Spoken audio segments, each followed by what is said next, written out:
يديروا شركة القنال ويقوموا بعمل شركة القنال الآن دلوقتي بيستلموا شركة القنال. Canal, the only thing we own. For Colonel Gamal Abdel Nasser, President of Egypt, July the 26th, 1956 was a day of national destiny.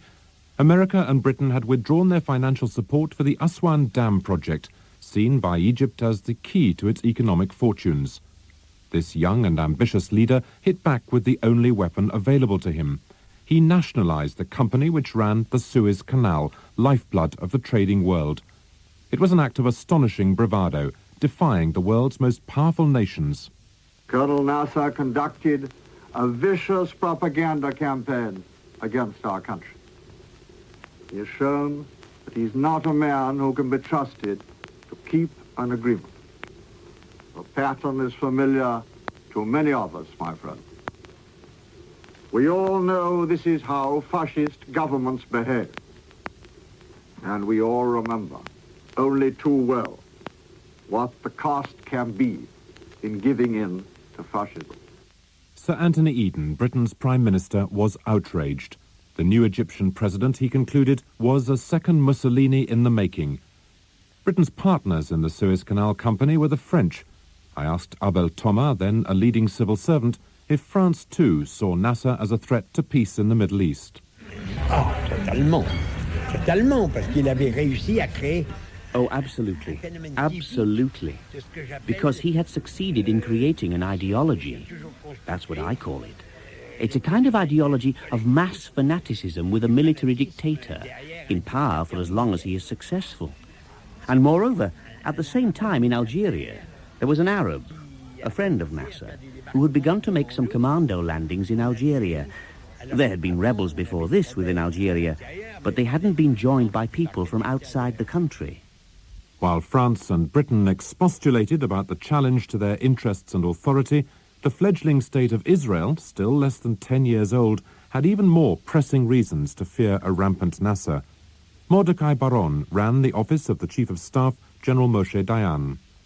We knew that Nasser aspires to leadership in our world, and starting with 1954-55, the conception of the Israelis was that he's the main enemy of Israel because sooner or later he will utilize the conflict with Israel as a way to gain his leadership in our world. So that was a deep entrenched feeling on the part of the Israelis. We saw by then Nasser as an enemy. But to the Egyptians, nationalizing the canal seemed a logical step. What was Nasser doing but reclaiming his nation's heritage, a resource created by the toil of his own people? Besides, he needed the money. Well, really we thought about the Suez Canal Company more than 2.5 years ago. And we thought that Suez Canal Company was built for Egypt as it was in the first agreement. And the result was that Egypt was serving the Suez Canal Company. Back in London, the idea of this unstable and perhaps fanatical leader who had already secured Russian weapons and aircraft controlling the flow of Middle East oil was simply intolerable. Sir Donald Logan was then Assistant Private Secretary to the Foreign Secretary, Selwyn Lloyd. The canal was nationalised, and it was seen by everybody as a severe threat to the economy and the reconstruction after the war of Western Europe. It was considered that something must be done about it, either by negotiation or, if necessary, war by use of force as a last resort. A last resort? The military objective of the operation was termed secure the canal zone. Military planning was underway within a matter of days, as Major General André Beaufre, commander of French land forces, acknowledged years later. In a secluded basement in London, British and French officers began with the utmost secrecy to formulate a plan whose stated objective wasn't the only one. This aim really was not, I said, the real one, because the real one was to put out Nasser. But this wasn't written, and let's say that it was a sort of secret aim. That secret aim was one of the root causes of the crisis. If Nasser was an Arab dictator, as Eden believed, Britain could not risk a repeat of the appeasement of the 1930s. And to start with, many in Britain were happy to accept this. But what most people didn't know, and Eden seemed to find impossible to grasp, was the way the world and Britain's place in it had changed. He assumed that any action he took would be supported by President Eisenhower. Eisenhower was categorically opposed to the resort to force unless force had been previously used against us. General Andrew Goodpaster was Eisenhower's chief of staff in 1956. I think he did have the feeling that somehow he was not getting through to Sir Anthony Eden. Indeed he wasn't. Lord Sherfield, formerly Sir Roger Makins and British ambassador in Washington, recalls the Eden government's tunnel vision. Eisenhower was no longer a general under their command. He was President of the United States. And what's more, a president who was facing an early election.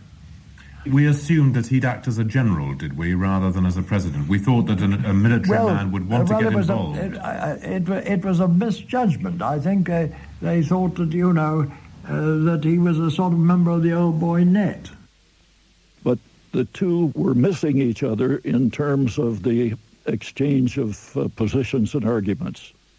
There is this exchange of letters between Eisenhower and the Prime Minister, in which Eisenhower made it absolutely clear that he would not support the use of force.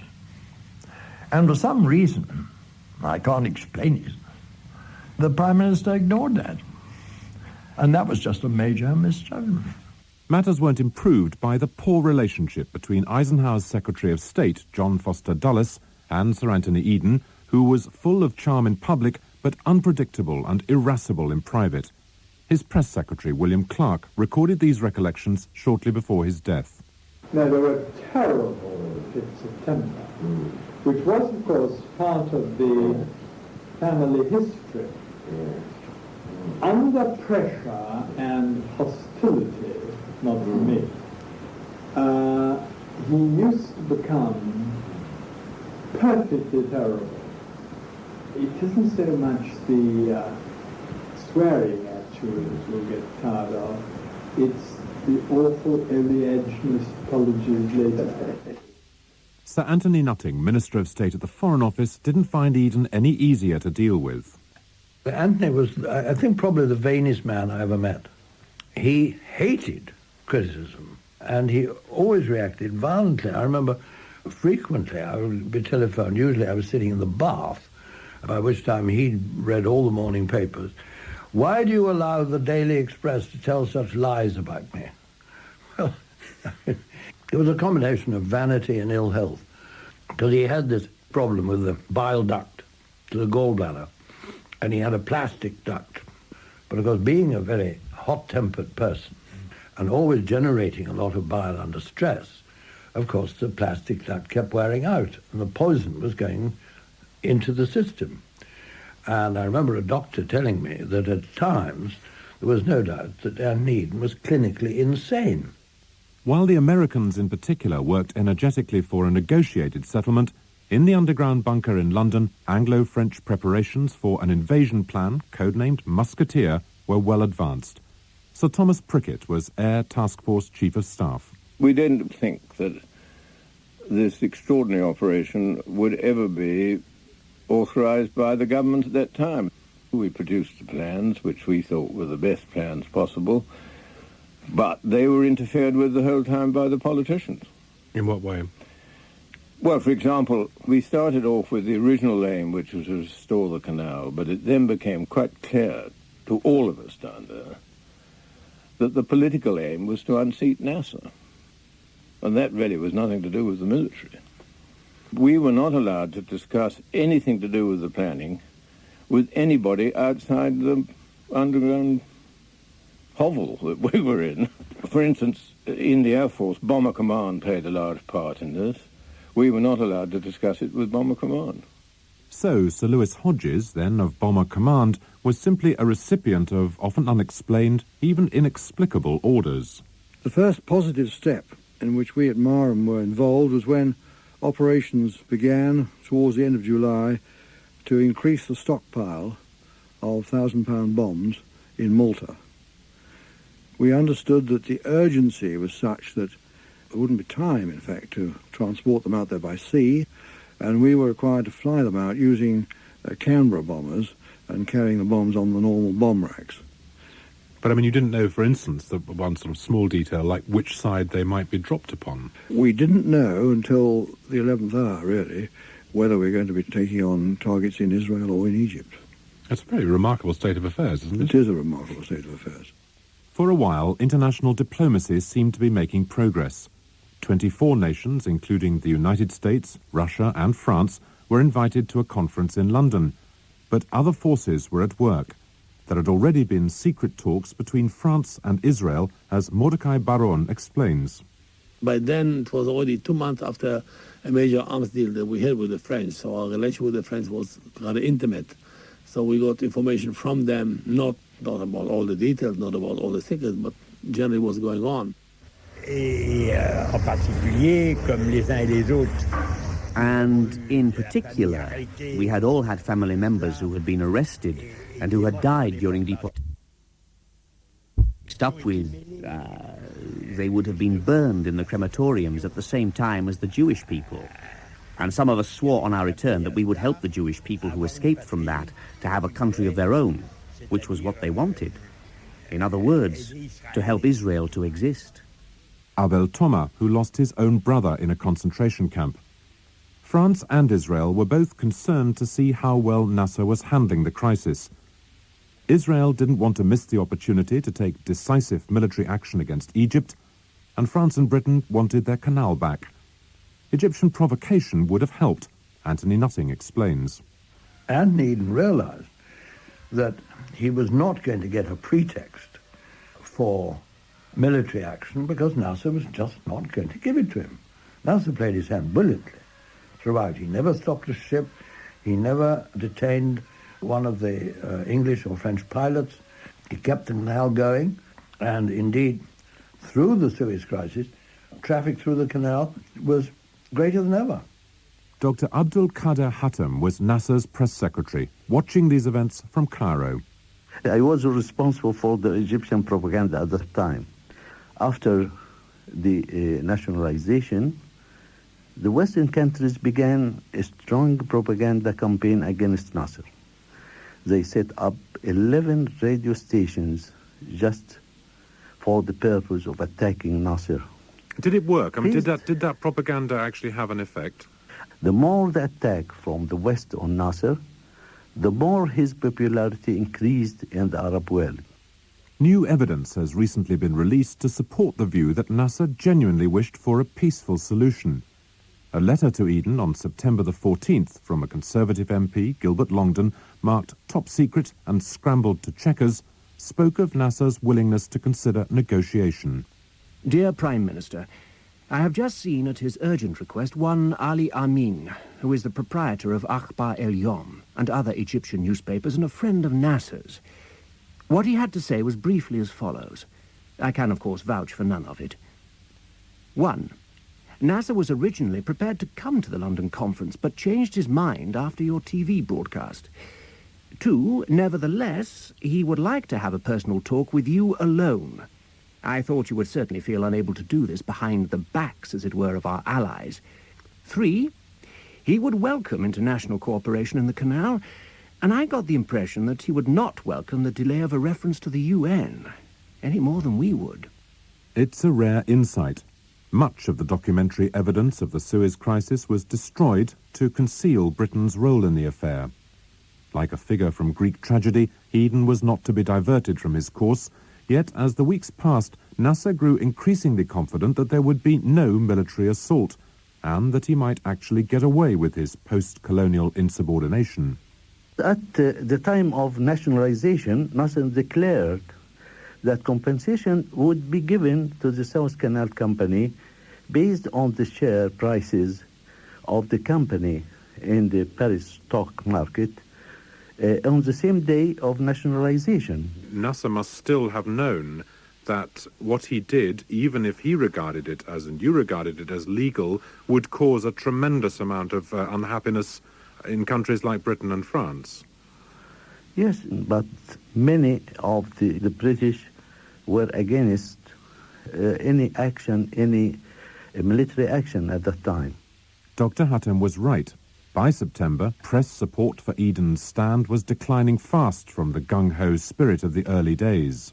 Nasser grabbed Suez Canal. Hitler always struck on Saturdays. A clear affront and threat to Western interest. Grabber Nasser. The act is political and nationalistic. The consequences would affect the free world as a whole. Service chiefs urge Eden to send in troops. Negotiations first. What is at stake? Eden's double talk. Going to the brink. Suez, a grave warning. The shift was exemplified by the approach of the Labour Party leader Hugh Gaitskell. At first, he seemed to offer strong backing to the government, but he soon began to distance himself from Eden, thereby falling into line with the left-wing newspaper Tribune, which had opposed the Suez adventure from the start. Its editor was Michael Foote. We in Tribune claimed that we'd been the first to protest, and I think Tribune was the first paper to print the headline something like that Eden means war, and he's going to war and is preparing for war, as he was, and it was a terrible thing to do, especially in the circumstances of trickery which they used in order to do it. And many of us knew Egyptians, by the way. You know, the Egyptians had every right to be treated as if they were people who were going to play their full part in the world, and instead of that, we were treating them as if they were scum. Michael Curtis, then editor of the mass circulation News Chronicle, which waged its own campaign against Eden, recalls how the Prime Minister's support started to drain away. Gradually, public opinion against the government increased in force, and the debates in Parliament and the hardening of the Labour Party line under Gaitskell certainly contributed to that, as well as what the press said and what ordinary people in their own homes were thinking. People sometimes forget how everything was divided in England at that time, passionately. Families, boards of directors, newspapers, everybody was cut down the middle, including, of course, quite a lot of the cabinet at the time. While opinions diverged in Britain, France was not content to allow matters to drift. A high-ranking officer, General Maurice Schall, held talks with the Israelis, and the germ of an idea was born. If Israel were to attack Egypt, France and Britain could step in as if to restore the peace, but in fact to give Nasser a good beating. Mordecai Baron. Schall proposed it in this way to Eden. He said, we will see to it that Israel attacks Sinai, and then we will issue an ultimatum and will come as separators between the two forces and take over the canal. That was the essence of the Schall scenario, and Eden jumped at it. Eden loved it. Eden sent his Foreign Secretary, Selwyn Lloyd, to discuss the plan. The location, a private house in the southwestern suburbs of Paris. Lloyd and his young private secretary, Donald Logan, travelled incognito. When we arrived at the villa at Sèvres, it was about 4 in the afternoon, and we then went into a meeting in which the French were represented by the Prime Minister, Mollet, by Pinault, the Foreign Secretary, and by Bourges Manoury, the Minister of Defense, and the Israelis by Ben Gurion, the Prime Minister, by Moshe Dayan, the Minister of Defense, and by Shimon Peres. And we sat round a table. I felt I was totally outclassed in this group, and in fact I said to Selwyn, shouldn't I wait outside? And he said, no, keep me company. The house here at Sèvres has fallen on hard times since October 1956. Wisteria and ivy still cling to the wings of the building around a central turret, but the shutters are unpainted and the lawn is unkempt. The elegant rooms inside have been partitioned and remodeled for modern family life. Worst of all, if you're searching for a sense of history, is the constant pounding of the traffic along the elevated motorway, which in the 1960s sliced its way through the garden behind me. There is no plaque here, no sign of the momentous events the house has seen, and none of the seclusion either that made it such a perfect choice for a very secret meeting. Ben Gurion began the discussion by saying that he thought this was an occasion to work out some kind of grand design for the Middle East.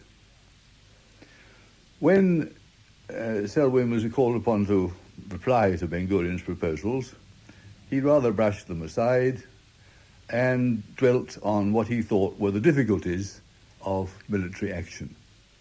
The meeting itself was very sour. And I remember that I myself thought that, well, there's no deal. There was no chemistry at all between Savin Lloyd and Ben-Gurion. Ben-Gurion was indignant, was angry, was bitter, preached morality to Savin Lloyd. And Savin Lloyd, I think Dayan wrote in his memoir that Savin Lloyd looked like somebody that has something stinking under his nose. So it was a very bad meeting, and there was no happiness about it. Mordecai Baron, aide to General Moshe Dayan, is another veteran of the Sèvres meeting. So too is the French civil servant Abel Thomas. On a dit à Selwyn Lloyd que nous allions faire l'opération de toute façon avec les... We said to Selwyn Lloyd that we would go ahead with the action in any case, with the action that we had promised to take against Nasser, not to lose face vis-à-vis the French people and people who had been warned that we would never accept the use of force, the violation of international law. Well, and then there was the phenomenon of Nasser, the character of the man, which was truly that of a conquering emperor. For Selwyn Lloyd, steeped in the Foreign Office's traditional commitment to the Arab world, it was an intensely difficult meeting. He'd just returned from New York discussing a compromise deal at the United Nations. He wasn't alone in his doubts. Ben-Gurion, father of the Israeli state, was deeply reluctant to let his country become isolated, appearing to be the sole aggressor. Why did he change his mind? The main reason, to my mind, is that he saw Savin Lloyd sitting there in front of him, and that meant that England is committed. And if England really will go in, then, as he wrote in his own diary that night, said, we cannot give up an opportunity in which we will beat Nasser with the help of two not so minor powers. That's the term, not so minor powers, that England and France, of course. On the Wednesday of that week, that's the third day of this negotiation, Patrick Dean, who's the senior Deputy Under-Secretary of the Foreign Office, was called to Number 10 and was told by Eden that the French and the Israelis were considering military action, and it had been discussed in Paris, and he was to go over to impress on the parties concerned that British forces would not act unless there was a direct threat to the canal. And we went into the same villa and the same people. Moshe Dayan was cagey, of course, on military intentions, but in the end he did produce, I think it was a cigarette packet, and sketch out roughly where the canal was, where the Sinai was, and where the Israeli forces would operate. He assured us that there would be significant military activity, Israeli military activity, at the Mitla Pass, which we could see was reasonably close to the canal, and that was as far as we were able to get the Israelis to go that day. And that was Dayan's idea, to drop this battalion in the Mitla Pass, which are about 40 miles from the canal. It looks on the map, on the big map, looks very close to the canal, but it's still limited. And then they sat down and wrote down the protocol. And it was signed by initial. It was initialed, really. But it was a document that proved that there was an alliance, that there was a collusion. Each party received a copy. So Patrick Dean took one copy, and Abel Thomas, I believe, took the French copy, and Ben-Gurion personally took his copy and folded it and put it into his pocket. Then the British left. Then we were left in the real family, we and the French, the real friends. So we brought us champagne, and there was a toast, and then half an hour later we were on our plane back to Israel. When the paper was given to Eden at Number 10, he was absolutely horrified. He said, "Oh my God, I never imagined anything would be put on paper." But to his credit, he showed no more than irritation. He was a man of temperament, and flying off the handle like that was quite normal with him. The next morning, we were instructed to return again to Paris and to persuade the French and the Israelis to destroy the document. We went and we waited about 4 or 5 hours locked up in a room in the Quai d'Orsay until about tea time, We were called in to Pino, who said, no, we don't agree, and in any case, the Israelis are in the air going back to Israel, so we can't contact them. The evidence of this collusion, then, was not to be expunged. But at least relief for Eden's obsession was finally at hand. On October the 29th, Israeli paratroops duly landed at the Mitla Pass and also crossed into Egypt at several other points, as announced on Israel radio. כל ישראל מירושלים, השעה 9 והרי החדשות מפירמיד רון. דובר צה"ל מודיע, כוחות צה"ל חדרו ופגעו ביחידות פדאיין בקונטילה וראס אל-נקב ותפסו עמדות מערבה לצומת הדרכים נחל בקרבת תעלת סואץ.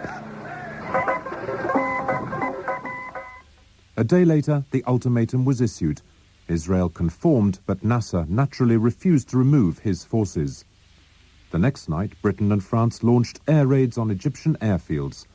So secret was the invasion plan that even the British ambassador in Cairo was in the dark, as Lord Sherfield remembers. Sir Humphrey Trevelyan in Cairo went out on the roof of his embassy, looked up at the sky and ran back down to his chancery and said, I think I'm going off my head because I think I've seen a British aeroplane flying over Cairo and it seemed to me to drop what seemed to be a bomb. What is going on here? And they said, oh, sir, there's something coming over the tape. The initial air attack went well enough, as General Sir Hugh Stockwell, Land Task Force Commander, reported at the time. A very successful outcome, I think, probably due to the tremendous successful combined operation that we had. That's the Navy, Army and Air Force working very intimately together. And the outcome has been quite excellent. How many sorties were made? I think on the day the parachute drop went in, the French and British parachute drops on the first day of the operations, the Royal Air Force and Fleet Air Arm in the ground attack role flew something in the order of 400 sorties, which is a very remarkable figure. But from this moment on, British resolve rapidly crumbled. Hugh Gaitskell's Labour Party, despite its Zionist leanings, sniffed a conspiracy and rounded on the government. Even some Tories, especially strong proponents of the United Nations, protested. One Foreign Office Minister, Sir Anthony Nutting, went further still. Well, what persuaded me that I had no alternative but to resign was that I realized I couldn't defend what the government was about to do. And it wasn't as if I was Under Secretary of State for bubble blowing or something. I mean, I was the Minister of State, was number 2 in the Foreign Office, Deputy Foreign Minister, if you like. And I had to defend what the government did, both in Parliament and at the United Nations, because I was the leader of the British delegation to the UN. And so I would have had to tell lies to both the House of Commons and the United Nations. I felt I couldn't do this. The mood was just as disillusioned on the streets. Anarin Bevan, Labour's spokesman on colonial affairs, addressed a huge crowd in Trafalgar Square. I say to Anthony, I say to the British government, there is no count at all upon which they can be defended. They have besmirched the name of Britain. They have made us ashamed of the things of which formerly we were proud. They have offended against every principle of decency. And there is only one way in which they can even begin to restore their tarnished reputation. And that is to get out, get out, get out. There was worse to come. President Eisenhower, less than a week away from Election Day, did not, as Eden had fervently hoped, keep silent.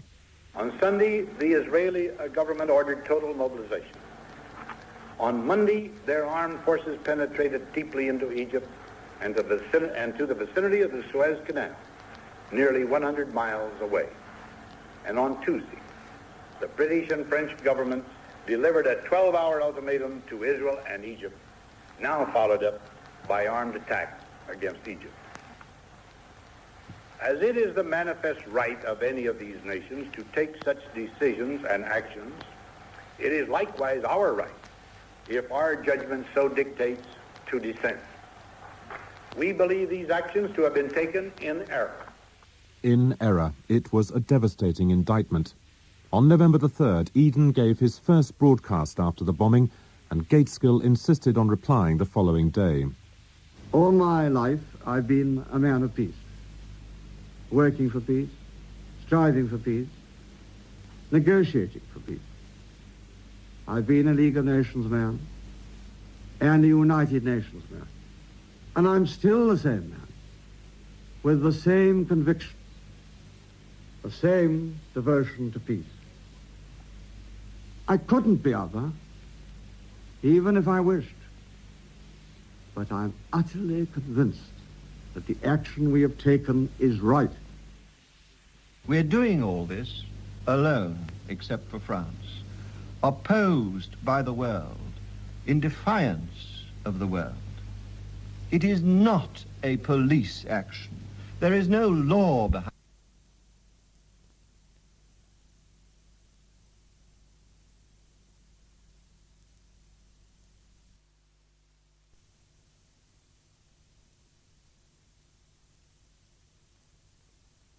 Stand by to fire. Fire. However, the decisive developments were taking place not on the battlefield, but in the financial markets.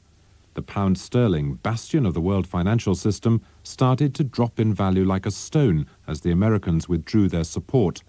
General Andrew Goodpaster, the President's Chief of Staff. The financial problem was very acute. It was immediately evident that there could be no governmental financial aid to Britain. It simply would not be supported. And as a result, Britain was put under great pressure. We knew that. It was not something that was intentional. It was just the fact of the matter. Yet there were many in Britain ready to see this as financial force majeure by an angry United States. I asked Lord Sherfield, who by this time had left Washington to work in the Treasury, whether Eden could have resisted. The Americans, as members of the United Nations, took the view that they couldn't or wouldn't come to our financial assistance until we had agreed to conform to the United Nations resolutions. Was there any sense in which the financial crisis was used as an excuse to get out of this very awkward spot in which Britain then found itself? I don't think it was an excuse to get out of a spot. We had undertaken an operation which could not be sustained for financial reasons. It was a financial armlock, made more painful by Nasser's having blocked the canal by scuttling ships in it. Britain had little option but to agree to a ceasefire at midnight on the 6th of November, just as the military plans were beginning to bear fruit. It was going exactly according to plan, in fact ahead of plan, because General Butler and the paratroops were halfway down the canal, when the ceasefire took place, and that was ahead of the schedule.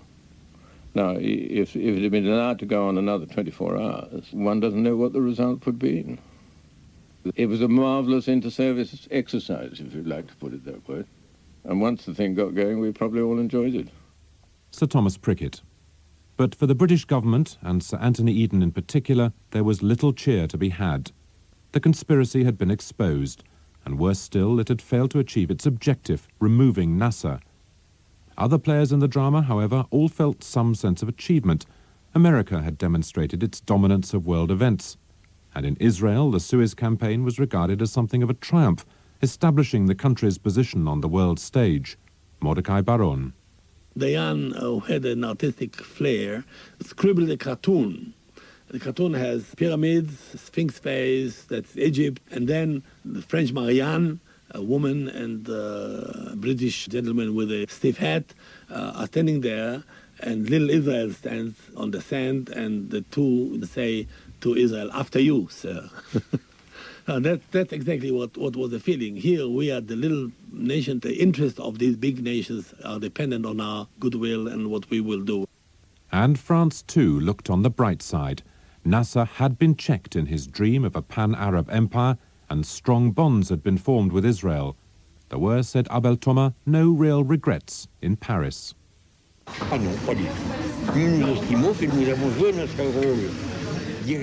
No, not at all. We feel that we played our role as leaders of the Republic in resisting the dictator's aggression. So we were true to the spirit of de Gaulle, which always impelled us, the whole team, to refuse to submit. This is the BBC Home Service. Here is the news.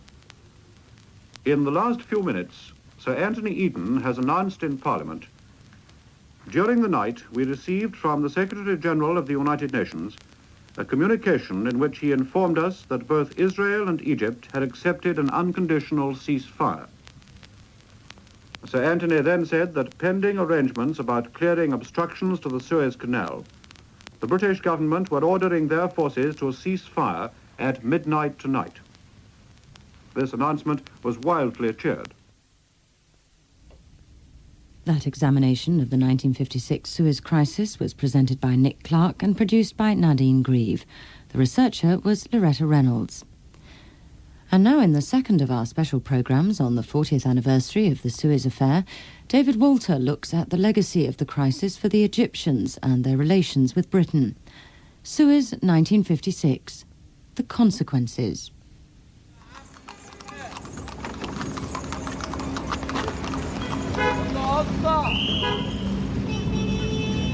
This is Port Said, the city the British bombed 40 years ago. It's a good place to begin exploring the lessons of the 1956 war, a war that was a watershed not just for Britain, but for Egypt too, and for the whole of the developing world. تعال يا مصطفى. بص يا مصطفى، دي بورسعيد سنة 56 لما جه الإنجليز ومعهم الفرنسويين. At the military museum in Port Said, Hassan Hassin Mohammed Amin is showing his two very small twin boys, Mustafa and Mahmoud, the gallery which deals with the Suez War. They're looking at a diorama with models of lightly armed civilians defying the British tanks as they roll up the main street of the city. Our people taught the British a lesson in heroism, Hassan tells his sons. شايف يا مصطفى؟ شايف؟ قول آه. Hassan was born in the year of Suez, and these events have a special poignancy for him. فكانت والدي ووالدتي رحمها الله سابوا العفش وسابوا حاجتهم ورحنا علشان. My parents, they're dead now, God rest their souls, they were forced to leave. They grabbed hold of their things, bags and everything, in a mad panic and threw them into a boat. By mistake, they threw me into the water. The fishermen dived in and saved me and put me in the boat too. وتتمنى تطلع ايه؟ طيار تحافظ على بلدك؟ أيوة. وعسكري. Hassan's son Mustafa says he wants to be a soldier when he grows up. Just as well, perhaps, that the boys aren't taken to see the exhibit about the experiences of Mohammed Makran at Suez. The caption in the museum tells a singularly gruesome tale. It sounds suspiciously like an invention of Nasser's propaganda machine, but it does suggest that for all the goodwill towards the British that I've found in today's Egypt, 1956 isn't entirely forgotten or forgiven. The claim is that Mr. Makran was wounded by the British in the 56 war, then taken to Cyprus, where he had his eyes put out by a surgeon in revenge for the blinding of a British officer. Mr. Makran himself spends much of his time at the museum corroborating his story for visitors. وبعد كده نقلوني غرفة العمليات. لقيت 3 دكاترة واثنين ممرضات. They took me to the operating theatre. There were 3 doctors and 2 nurses waiting for me. I was laid on a table with a white sheet on top of me, and I knew the operation was going to take place. I started to talk to the British doctor and to remind him of his humanitarian duty as a physician. I said, "For God's sake, please don't take away my sight. It's God's gift. Please don't take both my eyes. Take just one eye and leave me one eye to see." He said, "You ignore our orders, so we ignore yours." That was the last scene I saw in my life. I'm now on a ferry on the canal itself. On my left, towards the Mediterranean, there's a queue of freighters waiting to make the passage south. On my right, I can see the grand green dome of the Canal House, built for the Suez Canal Company in the 19th century. Back in 1956, the British were convinced the Egyptians would make a terrible mess of running the company when they nationalised it. You had a vision of, as soon as the British and French pilots withdrew, of the Egyptians running into the banks and having collisions and goodness knows what. And of course, none of it happened. As Cairo correspondent for the Manchester Guardian, the one British newspaper which consistently opposed Eden in 1956, Michael Adams observed the crisis unfold at first hand. After a lot of lobbying, I managed to get myself onto a ship in the very first convoy that went through the canal after the British and French pilots withdrew. And I stood there on the bridge beside an Egyptian dressed in immaculate shorts and shirt, giving his orders in Italian, because it was an Italian ship, looking as unconcerned as he possibly could have done.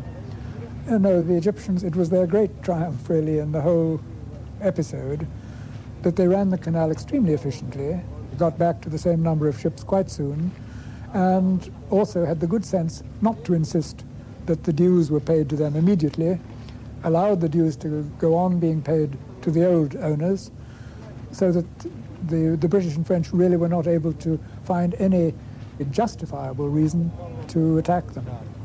Mohammed Ezzat Adel, then a young engineer, was one of 3 people who knew about Nasser's plans to nationalize the canal company before the president announced them to the world.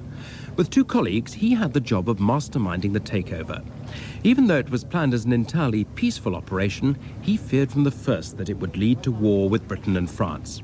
Later, he faced the challenge of operating the canal without the foreigners who'd filled most of the pilots' jobs.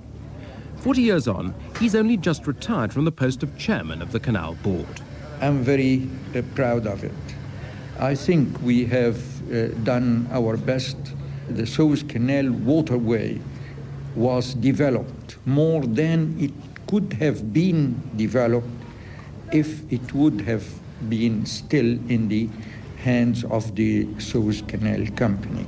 Because the Suez Canal is owned by the Egyptian people, we do not save any effort or money to develop the Suez Canal because it would be inherited by generations of the Egyptian people.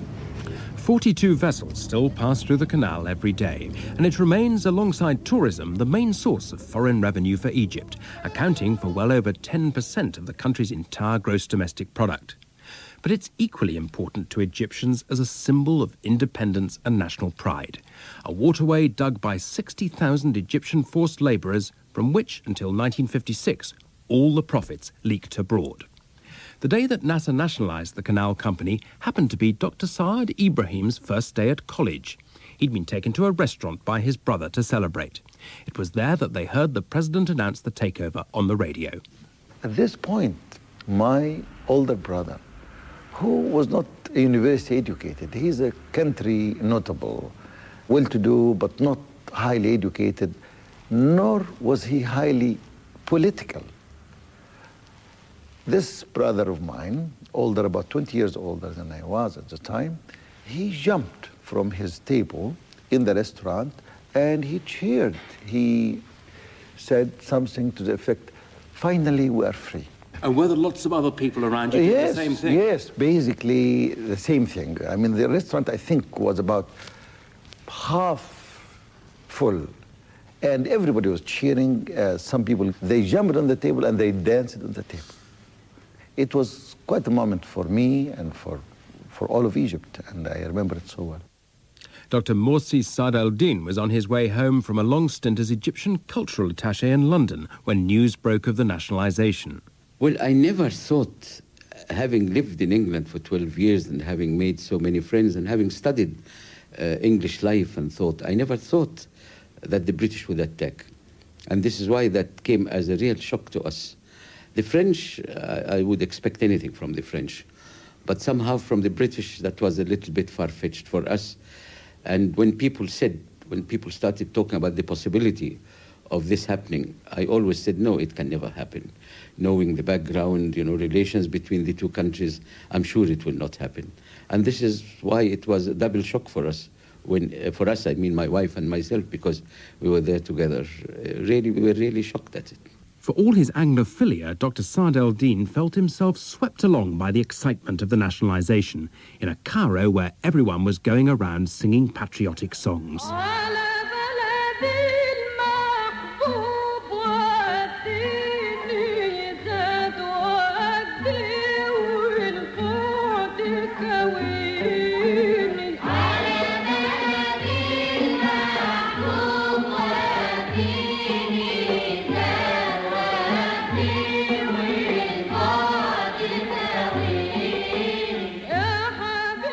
Seldom in imperial history had there been such a rapid reversal of fortune. As the Egyptians celebrated the new dignity they'd gained with the nationalisation, the British were on the point of losing not only their dignity, but all their property in Egypt too. Michael Barker's family had been in Alexandria for generations. They ran a shipping company and were pillars of the British community.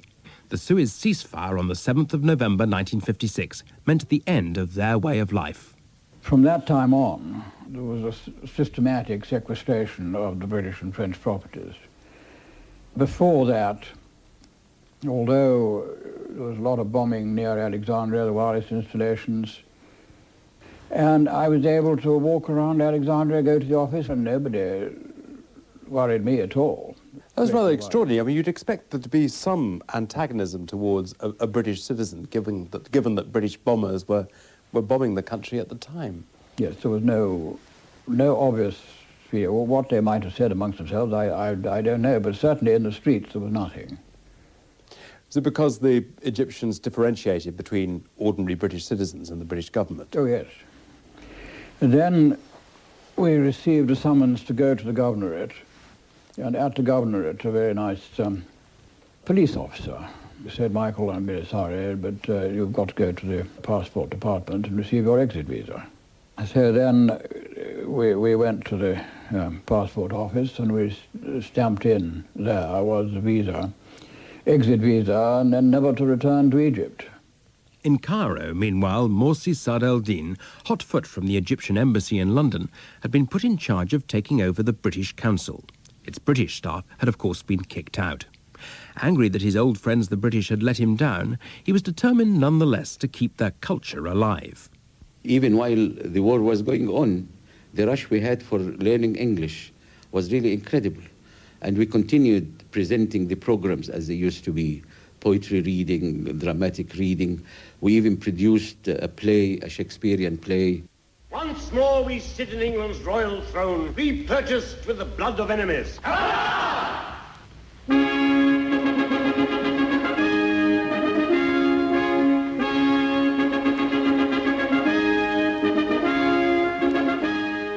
I remember I discovered a new recording of Richard III by Laurence Olivier.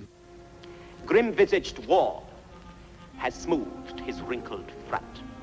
And now, instead of mounting barbed steeds to fright the souls of fearful adversaries, he capers nimbly in a lady's chamber to the lascivious pleasing of a lute. And I had it played so many times, and the hall was always packed with people. So it was not an anti-British stand. It was really an anti-British government stand by the Egyptian people. Back in London, Valerie Shirley was settling in for an unhappy winter. Her family, like Michael Barker's, had been thrown out of Egypt, given 3 days to leave the cotton plantation near Assiout, which had been their livelihood for decades. It was a terrible wrench for her. Her whole life had been bound up with the beautiful house on the Nile, with its garden, the horses she'd loved riding, and the servants who'd become part of the family. Oh, it was agony. Although, quite honestly, I don't think anybody felt that they would never go back. We thought it would be something that would blow over and that we'd all be able to go back again. I mean, I suppose that's one's nature, is to hope. We didn't realize it would be forever.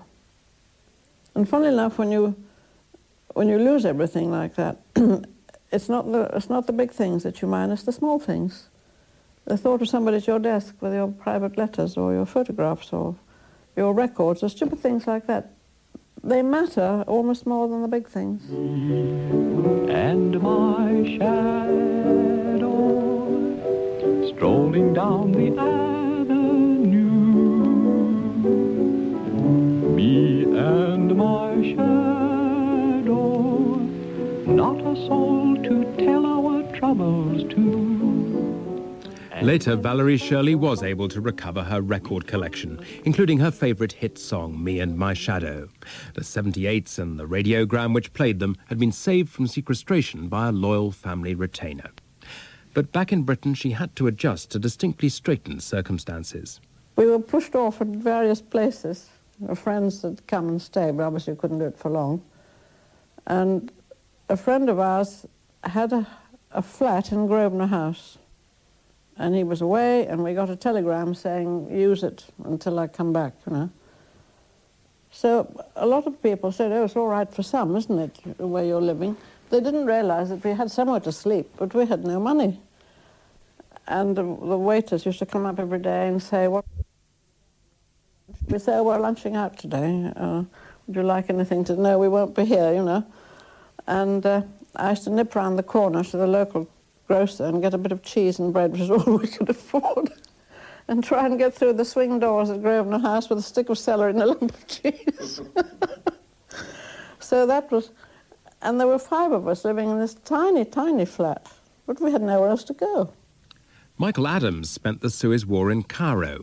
With other British journalists, he was under house arrest, in the comfort of the best hotel in town, the Semiramis. His mood, though, was anything but contented. At first, I felt extremely embarrassed, because it's a very strange feeling to be in an enemy capital with which your own government is, in effect, gone to war. Then I began to feel rather ashamed, and ultimately that was the feeling that triumphed. It was, I suppose, one of the worst periods of my life, because I felt ashamed of what my own government was doing, and it was the first time I'd ever had that kind of feeling. I mean, I'd been brought up, perhaps in a rather simplistic way, as a normal, loyal young Englishman, been in the war, and had the feeling always that you could rely on our government to do the right thing. Well, here they were doing the wrong thing, and very conspicuously the wrong thing, in a way which appalled me, really. So, yeah, it was a time that I look back on with sadness. How would you contrast the 2 leaders of the time, Nasser and Eden? It makes an interesting comparison, really. Here was Eden, the doyen, really, of respectable Western experienced statesman, and Nasser, the soldier, the colonel, who for just 2 or 3 years had been in charge of a revolutionary government, who had no great education to speak of, and very little experience, and yet, strangely, the roles seemed to be reversed. Here was Nasser behaving in a very statesmanlike way, very responsible, playing his cards most ably, really, I think, never putting a foot wrong tactically, whereas Eden seemed to have gone a little bit off the rails, which in fact I believe was the case. I mean, his health was under strain, and he was behaving in the sort of irresponsible way that you might have expected a third world dictator to play. This is the El Huria Cafe in central Cairo. The name means the Freedom Cafe. And now in the early evening, it's humming with life. At one end, there's a clutch of customers playing chess. Next to me, there are people smoking the shisha or hookah pipes. And everywhere, as always in Egypt, there's plenty of animated discussion. I found almost everyone here is keen to tell me what they make of the Suez War 40 years on. جمال عبد الناصر بطل قومي وسيظل جمال عبد الناصر واحد من ال3 اللي بنوا مصر. Nasser's a national hero, and he'll remain one of the 3 great founders of modern Egypt. He gave us back our dignity as Egyptians and our national pride. Nasser's contribution to Egyptian history will never be forgotten. He should be remembered for many things, you know. I think he was the major president in all the Arabic nations here, you know. He was the boss of all the Arabic nations. أكيد كانت سنة مهمة لأنها عملت 1956 was a really important year. It was the beginning of a new and fairer economic system in Egypt. We made many projects through the income of Suez Canal. And we have a respect of ourselves because we have our own right to run this company because we are Egyptians. It belongs to Egypt, so we have it again. How do you feel now about Gamal Abdel Nasser? I think he's a great man, but he is surrounded by some people who made many mistakes. Suez did transform Nasser's standing in Egypt. Before the confrontation, he hadn't been thought particularly impressive. Many felt he was too conciliatory towards the British. But in 1956, for the first time, the leader of a developing country had successfully defied the West. And as a result, Nasser was lionized, not only in Egypt itself, but in the whole of the Third World. With Nehru of India and Tito of Yugoslavia, he became one of the leaders of the non-aligned movement. But his main impact was on his fellow Arabs, as he strove to unite the Arab world. This wasn't the only one of his dreams which foundered.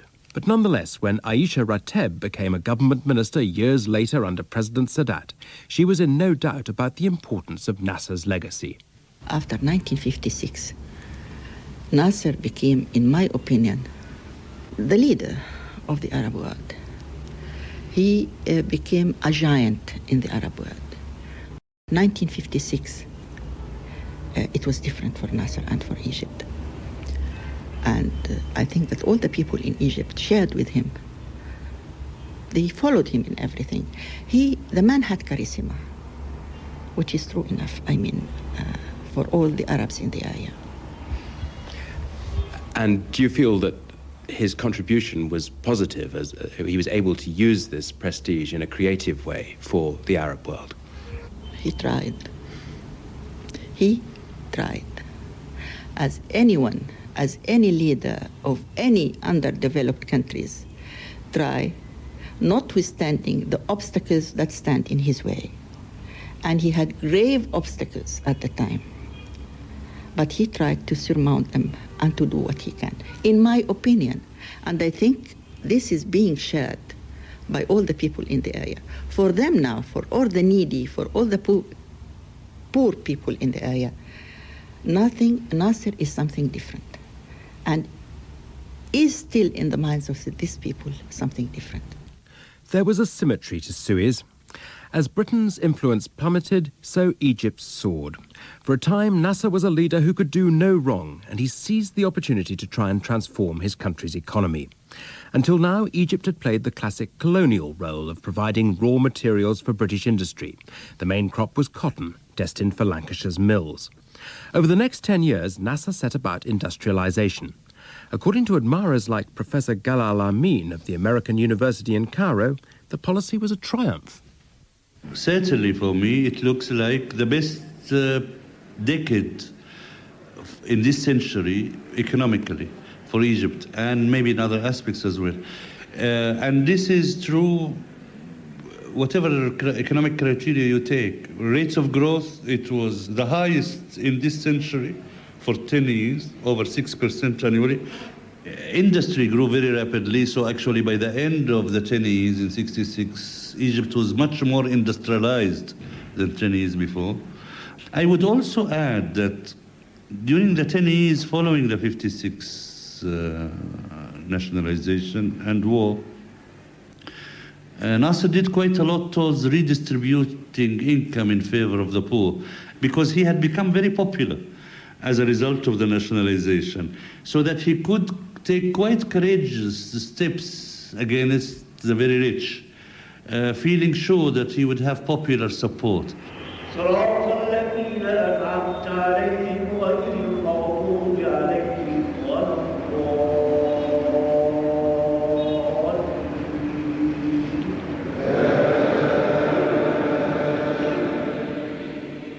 Nasser's buried in a comparatively modest tomb here in the Mosque of Manshat al-Bakri in the Cairo suburb of Heliopolis. His reputation now is a mixed one. In the end, many of his dreams did turn sour.